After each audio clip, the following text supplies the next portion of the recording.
안녕하세요. 오늘도 사연살롱을 찾아주셔서 감사합니다. 2살짜리 아들을 키우고 있는 엄마예요. 저는 남편과 맞벌이를 하고 있어요. 마음 같아서는 아들 옆에 꼭 붙어서 아기 때 모습을 하나도 놓치지 않고 지켜보고 싶지만 현실이 그걸 막네요. 아무래도 남편 혼자 보리로는 버거워서 제가 같이 벌기로 했거든요. 아들이 아직 너무 어려서 어린이집에 보내는 게 마음에 걸렸는데 다행히 어머니들께서 돌봐주시기로 했어요. 양가 어머니들이냐고요? 아니요. 저에게는 엄마가 2분이 계세요. 한 분은 낳아주신 엄마고 다른 한 분은 길러주신 엄마죠. 저는 2분 다 그냥 엄마라고 불러요. 그건 저희 남편도 마찬가지고요. 저에게는 친정아빠가 없어요. 돌아가신 건 아니고 연을 끊고 살고 있죠. 솔직히 아빠라고 부르고 싶지도 않아요. 좋은 기억이 하나도 없으니까요. 제가 가지고 있는 아빠에 대한 기억들은 하나같이 어두운 기억들 뿐이에요. 그런 기억을 안겨준 아빠와는 2번 다시 엮이고 싶지 않아요. 제 어린 시절은 순탄하지 않았어요. 그런 가정에 태어난 게 잘못은 아닌데 마치 제 잘못인 것처럼 살아야 했어요. 저희 아빠와 엄마는 중매로 결혼했어요. 외갓집이 가난해서 입 하나 줄이려고 거의 팔려오듯 결혼을 하셨대요. 친정이 기우니 엄마는 매운 시집살이를 해야 했고 친할머니는 늘 저희 엄마를 쥐잡듯 하며 사셨죠. 가난한 집구석에서 구제해 주었으면 밥값은 해야 하는 거 아니냐면서요. 엄마가 해놓은 집안일이 마음에 들지 않으면 가차없이 손찌검도 하셨대요. 그러는 동안 아빠는 뭘 했냐고요? 남일 보듯 나몰라라 했다더군요. 처음부터 사랑 없는 결혼이었으니까요. 친할머니는 손자는 보고 죽어야겠다시며 아빠를 압박했고 그런 손주 타령이 지겨워서 중매 자리에 나선 거였죠. 당시 아빠는 다니던 회사 사정이 안 좋아서 스트레스가 많았대요. 그래서 술을 달고 살았고 술을 마시면 어김없이 엄마한테 행패를 부리셨고요. 물건을 던지고 소리 지르고 욕하면서 엄마한테 너는 아들 낳으라고 데려온 거라고 폭언을 일삼으셨대요. 엄마는 하루하루가 너무나 힘들었지만 여기서 도망치거나 이혼을 해도 갈 곳이 없어서 참고 살 수밖에 없었죠. 가난한 친정에 가봤자 입만 늘어났다고 불만 말고는 들을 게 없으니까요. 그저 묵묵히 참으며 견디는 것 외에는 엄마가 할 수 있는 일은 없었어요. 오죽하면 장보러 집 밖에 나가는 시간이 제일 행복한 순간이었다고 회상할까요? 엄마의 시집살이는 맵고 서러웠죠. 그러다 결혼 후 1년 뒤 엄마는 저를 임신했어요. 임신 기간 내내 친할머니는 온갖 한약과 보약을 구해다 엄마한테 강제로 먹였고 아들 낳는데 좋다며 비린 잉어즈까지도 억지로 먹이셨어요. 이걸 먹어야 아들이 나온단다. 네가 아들이라도 낳아야 쓸모가 있지. 라고 하시며 기어이 다 삼키게 하셨대요.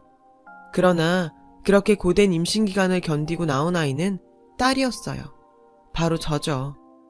엄마는 저를 보고 너무 행복했지만 반면 친할머니와 아빠한테는 딸인 저는 그저 쓸모없는 존재일 뿐이었어요. 그러니 산후조리나 제대로 해줬겠어요. 그렇다고 친정집으로 갈 수도 없었죠. 형편도 형편이지만 눈칫밥이나 안 먹으면 다행이었으니까요. 할 수 없이 엄마는 가정부일을 하면서 연을 맺은 분의 도움으로 남의 집에서 산후조리를 해야 했어요. 고작해야 열흘 남짓이었지만요. 그곳에서도 마냥 있을 수만은 없었거든요. 간신히 몸을 추스르자마자 집으로 돌아온 엄마를 기다린 건 더욱 따갑고 고된 시집살이었어요. 재구실도 못하는 것 이라는 말을 들으며 구박을 받게 된 거죠. 저는 기억을 못하지만 친할머니는 제가 울기라도 하면 발로 저를 툭툭 치면서 그만 울라고 윽박지르셨대요. 엄마는 저를 감추기에 바빴고요. 그나마 아빠는 제가 태어나고 나서부턴 술 마시고 행패 부리는 짓은 멈췄대요. 하지만 친할머니한테 엄마는 딸을 낳았다는 이유로 여전히 죄인이었죠. 100일이나 돌잔치는 당연히 못했어요. 그나마 돌 때는 엄마가 몰래 떡을 사다가 상을 차려서 기념을 해주셨어요. 그때 사진이 남아있긴 한데 제가 봐도 초라한 돌상이더라고요. 시간이 지날수록 친할머니 구박은 더욱 심해졌고 더는 견딜 수 없게 되었어요. 그러던 어느 날 집으로 누가 찾아왔어요. 문을 열어보니 엄마가 결혼 전에 살았던 동네 아주머니셨어요. 엄마는 반가운 마음에 어쩐 일이냐고 물었고 아줌마는 엄마를 원망하는 말을 하셨대요. 네 엄마가 널 그렇게 보고 싶어 했는데 아무리 내다 팔듯 시집을 보냈다지만 어쩜 이럴 수가 있니? 내가 분명히 네 시댁에 연락해서 전했는데 어떻게 코빼기도 안 비추니? 장례 마치도록 연락도 없길래 참다 못해 내가 찾아온 거다. 엄마는 그 말을 듣곤 주저앉고 말았어요. 엄마는 외할머니가 돌아가신 것도 모르고 있었거든요.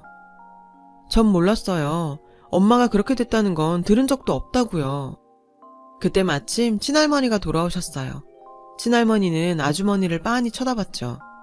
저 일주일 전에 여기로 전화했던 사람입니다. 이 집 며느리 친정엄마 부고 전한 사람이요. 기억하시죠? 기억납니다. 왜? 장례 치르는데 안 왔다고 쫓아온 겁니까? 그 일이라면 돌아가세요. 시집 오면 출가 외인인데 지 서방 챙기고 집안일 하기도 바쁜 애를 왜 찾아요? 그래서 내가 말 안 했습니다. 이런 건 사돈도 이해할 겁니다. 그러면서 글쎄 태연하게 말하더래요. 아줌마는 당황해서 세상에 뭐 이런 인간이 다 있냐고 소리치셨죠. 아니, 그렇다고 딸이 지 부모 상도 못 치르게 하는 건 무슨 법도예요? 친정에 한 번도 안 보내주고 부려먹더니 이젠 지 부모 장례도 못 치르게 해요? 이게 사람이 할 짓이에요? 그러자 친할머니는 여기서 계속 행패 부리면 경찰을 부를 거라며 집 안으로 들어가 버렸어요. 아주머니는 아무 말 없이 멍하게 앉아있는 엄마 손을 잡고 그러셨죠. 세상에 어쩌다 저런 못돼 먹은 년들 시어미로 만나서 어쩌니. 그리고는 엄마를 안아주셨대요. 엄마는 아주머니를 끌어안고 한참을 서럽게 울어야 했죠. 복달아 나니까 울려거든 나가서 울어. 친할머니의 호통에 엄마는 울음을 닦았어요. 그리고는 친정엄마 산소에 간다며 아주머니를 따라 나섰죠. 그 후로 엄마는 돌아오지 않았어요. 친할머니는 길길이 날뛰었어요. 집에다가 혹 하나 떨어뜨리고 지만 살겠다고 도망갔네. 엄마가 집을 나가자 친할머니는 고작 5살인 저를 보며 소리치셨어요. 아빠 역시 이런 상황이 당황스러웠죠. 그리고 다음 날부터는 저는 엄마가 받던 구박을 고스란히 받으며 살아야 했어요. 할머니는 엄마가 떠나자마자 바로 아빠의 재혼을 독촉하셨어요. 여자들 사진을 들고 와 선을 보라고 닥달하셨죠. 네 애미가 지금 이 나이에 저것 돌본다고 뼈가 빠진다. 애 키울 사람은 있어야 하지 않겠냐. 당신이 저를 돌본 게 뭐가 있다고 그런 식으로 말하는 건지 참 어이가 없었죠. 아무튼 아빠는 제가 7살 때 재혼을 하셨어요. 새엄마도 가난한 집안의 딸이었어요. 아니, 더 심했어요. 부모님도 돌아가시고 하나뿐인 언니는 다른 곳으로 시집가서 연락도 안 되는 상황이었으니까요. 새엄마도 저희 엄마와 다르지 않았어요. 오자마자 시집살이 당하고 아들 낳으란 구박을 들었죠. 아빠도 마찬가지였고요. 새엄마는 고된 집안일을 하면서도 저를 사랑으로 돌봐주셨어요.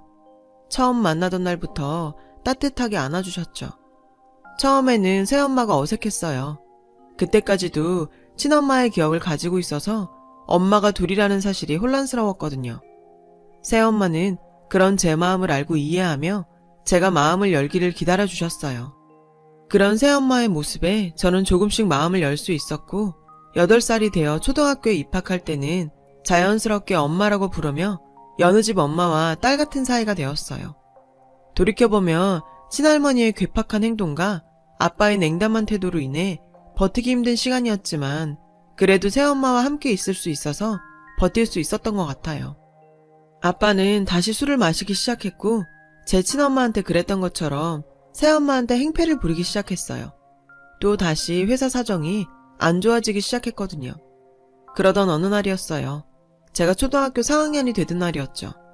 새벽녘에 엄마가 저를 흔들어 깨웠어요. 세영아, 일어나서 얼른 옷 입어. 아무 소리 내지 말고. 엄마는 이미 옷을 다 입고 계셨고 저는 졸린 눈을 비비면서 옷을 챙겨 입었어요. 엄마는 그 사이에 큰 가방에 제 옷과 책을 챙기셨어요. 그리고는 제 손을 잡고 발소리를 죽여 밖으로 나갔어요. 한참을 걷다가 으슥한 골목에 있던 여관에 닿았고 그곳에서 엄마와 저는 밤을 보냈어요. 그리고 다음날 아침 엄마 손에 이끌려 버스터미널로 가서 고속버스를 타게 되었죠. 전 어디 가는 거냐고 물었어요. 이제 엄마랑 세영이랑 둘이서만 살 거야. 그러니까 엄마 손 놓치면 안 돼. 그 말에 놀라기는 했지만 솔직히 좋았어요. 늘 괴롭히고 폭언만 일삼던 친할머니와 툭하면 술을 먹고 와서는 엄마를 때리는 아빠를 더 이상 보지 않아도 되니까요. 그렇게 엄마 손에 이끌려간 곳은 지방 어느 동네였어요. 고급스러운 2층 주택 앞에 도착하자 엄마가 초인종을 눌렀고 우아하게 생긴 아줌마가 문을 열어주셨어요. 그날부터 우린 그 집에서 살게 되었어요. 며칠이 지난 뒤 엄마는 어떻게 된 일인지 말해주었어요. 아빠 회사가 결국 부도가 나서 아빠가 회사에서 잘렸다고 했어요. 아빠는 그 사실을 집에 말도 안 하고 숨기고 있었던 거예요. 그러다가 엄마가 우연히 아빠 동료와 통화하는 걸 엿듣게 됐고 그렇게 알게 되었다고 하더라고요. 아빠의 실직으로 인해 아빠의 폭력과 할머니의 괴롭힘은 더 심해질 게 분명했어요. 엄마가 더 참을 수가 없어서 염치가 없지만 여기 사는 분께 부탁을 드렸어. 엄마는 중학교 친구를 통해 가정부 일을 얻으셨다고 했어요. 저와 엄마를 맞아주신 바로 이 집 사모님이었죠. 다행히 그 집 사람들은 좋은 분들이어서 우리 모녀는 지금까지 지옥 같은 생활을 벗어나 행복한 시간을 보낼 수 있었어요. 비록 우리 집도 아니고 남의 집에 얹혀 살며 가정부 딸이란 소리를 들으며 놀림을 받았지만 그래도 친가에서 살던 때를 생각하면 이 정도는 아무것도 아니었죠. 엄마는 오로지 저 하나 잘 키우기 위해 누구보다 열심히 일하셨어요. 마치 자신이 낳은 자식처럼 키우셨죠. 엄마한테는 이제 너밖에 없어. 엄마가 종종 했던 말이에요. 저에게도 엄마뿐이었죠. 그렇게 우리 모녀는 서로를 의지하면서 함께 살아갔어요. 엄마가 일하시는 집 사모님은 마음이 좋으신 분이셔서 제가 학교 다닐 때 필요한 학용품이나 옷가지들도 사주시곤 했어요. 그 집은 아들이 하나 있었는데 해외로 유학을 떠나서 집에는 사모님과 사장님 뿐이었죠. 사장님이 출근하시면 사모님은 혼자 집에 계셨는데 적적하신지 종종 저와 함께 놀아주셨어요. 덕분에 저는 고등학교까지 무난히 잘 다닐 수 있었어요. 사실 성적은 대학에 갈 성적이 나왔어요. 하지만 일찌감치 대학은 포기하고 취업 준비를 하고 있었죠. 엄마가 열심히 일하면 너 대학은 보낼 수 있어. 그러니까 대학 가라. 응? 엄마는 제게 대학에 가라고 설득했지만 저는 대학엔 미련이 없다고 빨리 취업해서 돈을 벌고 싶다고 했어요. 사실 정말 대학에 미련이 없기도 했고요. 고등학교를 졸업하고 얼마 뒤 저는 20살이 되었어요. 그리고 우리 모녀는 10년 넘게 살았던 사모님 댁을 나와 이사를 했죠. 그동안 모은 돈으로 낡고 작기는 하지만 우리 모녀가 살 빌라를 구했거든요. 사모님은 무척 섭섭해하셨지만 그러면서도 축하해 주셨어요. 우리 모녀가 어떻게 살았는지 잘 아시니까요. 이사를 한 날 엄마와 저는 짜장면도 시켜 먹고 케이크를 사다가 이사 기념 축하도 했어요. 이제부터 진짜 둘이 살게 됐으니 남들처럼 한번 잘 살아보자고 다짐도 했죠. 이후 저는 취직을 해서 회사에 다니게 되었어요. 엄마도 집만 나왔을 뿐이지 사모님 댁 일은 계속 하셨고요. 그리고 저는 일한 지 3년이 되던 해에 지금의 남편을 만나서 연애를 하게 됐고 2년 정도 연애를 하고는 결혼을 하게 되었어요. 그러면서도 고민도 많았죠. 남편과는 학벌도 그렇고 집안 사정도 차이가 엄청났으니까요. 그런데 저는 고졸 출신에 돈도 없고 새엄마와 도망쳐 사는 처지니까요. 그런데 무슨 운인지 제가 정말 좋은 시댁을 만났지 뭐예요. 상견례 자리에서 시어머님은 저희 집 사정을 깔보기보다는 오히려 그동안 고생 많았겠다며 위로해 주셨어요. 저희 엄마한테 존경스러운 어머니라며 이런 분과 사돈을 맺게 되어 오히려 영광이라고 하셨죠. 정성스럽게 키운 딸을 보내주시는 것도 감사한데 뭐 들려 보내실 필요 없습니다. 저희는 그냥 새형이 하나면 됩니다. 혼수랑 예단도 마다하시며 몸만 오라고 하시더라고요. 시어머님의 말에 저희 엄마는 눈물을 흘리셨어요. 고맙고 죄송하다고요. 좋은 시부모님 덕에 저와 남편은 걱정 없이 결혼 준비를 할 수 있었어요. 그렇게 결혼식 날짜를 잡고 본격적으로 결혼 준비를 시작했어요. 하루는 엄마와 웨딩드레스를 보러 가게 되었어요. 제 웨딩드레스를 보고 남편 예복도 예약할 예정이었거든요. 엄마와 수다를 떨면서 웨딩드레스를 둘러보는데 어디선가 소란소란 소리가 들렸어요. 엄마와 동시에 그 방향을 돌아보니 어느 가족이 싸우고 있더라고요. 그런데 가족 구성이 조금 이상했어요. 중년 부부와 그의 딸로 보이는 제 또래의 여자가 있었어요. 그리고 그 옆에는 저희 엄마와 비슷한 연배의 여자가 한 명 더 있었죠. 아, 진짜 왜 데리고 와서는 짜증나게! 젊은 여자가 화를 내며 소리쳤어요. 진정해. 그냥 가방 들어주는 사람이다 생각하고 네가 참아. 중년 여자가 달래더라고요. 그 옆에 다른 여자는 죄인처럼 고개를 숙이고 있었죠. 그때였어요. 제 귀를 때리는 소리가 들린 것. 일단 밥부터 먹고 오자. 그 목소리는 분명 아빠 목소리였어요. 엄마도 알아챘는지 놀란 눈으로 저를 쳐다봤어요. 우리는 그쪽으로 다가갔어요. 가까이 가보니 중년 남자는 다름 아닌 아빠더군요. 엄마와 저는 너무 놀라서 뒷걸음질을 치려는데 하필 그때 아빠랑 눈이 마주치고 말았어요. 아빠는 놀란 저를 보다가 제 뒤에 있는 엄마를 발견하곤 눈이 커지더군요. 시간이 흘러 저는 못 알아봤지만 엄마는 한눈에 알아보는 눈치였어요. 그때였죠. 옆에서 젊은 여자가 누군데 그러냐고 묻더군요. 아빠는 아무 말도 하지 않았어요. 기가 막히더라고요. 엄마랑 제가 집을 나가고 또 재혼을 한 모양이었어요. 이번에도 딸 낳아서 저 정도로 잘 키우고 사는 걸 보니 신기하더군요. 순간 저도 모르게 용기가 났어요. 축하드려요. 3번 결혼하셔서 겨우 운명 찾으신 것 같네요. 그 말에 아빠는 당황했고 옆에 두 여자도 덩달아 당황하더라고요. 유일하게 당황하지 않은 사람은 옆에서 초라하게 고개를 숙이고 있던 저희 엄마 연배의 여자뿐이었어요. 그 여자는 당황하는 대신 고개를 들고 저를 바라보았어요. 그리고 이내 눈에 눈물이 고였죠. 그 모습에 저는 놀라고 말았어요. 그 사람은 바로 저를 버리고 떠난 제 친모였으니까요. 친엄마는 저를 보자 세영아 라고 부르곤 저를 와라 껴안았어요. 저는 그저 멍하게 서 있을 뿐이었죠. 제가 정신을 차린 건 옆에서 들려오는 짜증스러운 목소리 때문이었어요. 아, 뭐야. 드레스 보러 와서 쪽팔리게. 젊은 여자의 말에 저는 정신이 들었어요. 무슨 말을 그딴 식으로 해요? 그쪽보다 나이도 많으신 분한테. 그쪽은 가정교육을 그따위로 받고 자랐나 보죠? 그랬더니 젊은 여자가 발끈하더군요. 아빠는 주변 눈치를 보더니 여기서 이러지 말고 나가서 얘기하자며 제 팔을 잡아 끌었어요. 저는 그 손을 뿌리치고 아빠를 밀치며 말했죠. 함부로 내 몸에 손대지 마세요. 당신이 뭔데 나한테 이러는 건데요? 창피하긴 한가 보죠? 그러게 인생을 왜 그따위로 사셨대요? 창피한 줄 알면 제대로 살았어야지. 젊은 여자와 그녀의 엄마는 아빠를 노려보며 도대체 무슨 사이길래 이러냐고 따져 물었어요. 아빠는 난처한 표정으로 나중에 얘기하겠다고 하더군요. 왜요? 나중에 무슨 거짓말을 하려고? 그냥 여기서 말하세요. 저 이 사람 딸이에요. 그리고 당신들이 구박하는 이 여자는 제 친엄마고요. 제 옆에 있는 이분은 아빠의 둘째 부인 제 새엄마예요. 보다시피 이 사람 부인이 여럿이에요. 툭 하면 술 먹고 부인을 두들겨 패고 살아서 제 친모도 새엄마도 이 남자 피해 도망쳐서 살았어요. 저희 엄마가 어떻게 다시 이 사람이랑 살고 있는지는 모르겠지만요. 제 말에 젊은 여자와 그녀의 모친은 충격을 받았는지 얼른 가방을 들고 샵을 나가버렸어요. 아빠는 한숨을 푹푹 쉬며 죽일 듯 저를 노려봤죠. 너 꼭 이렇게 해야 속이 시원하냐?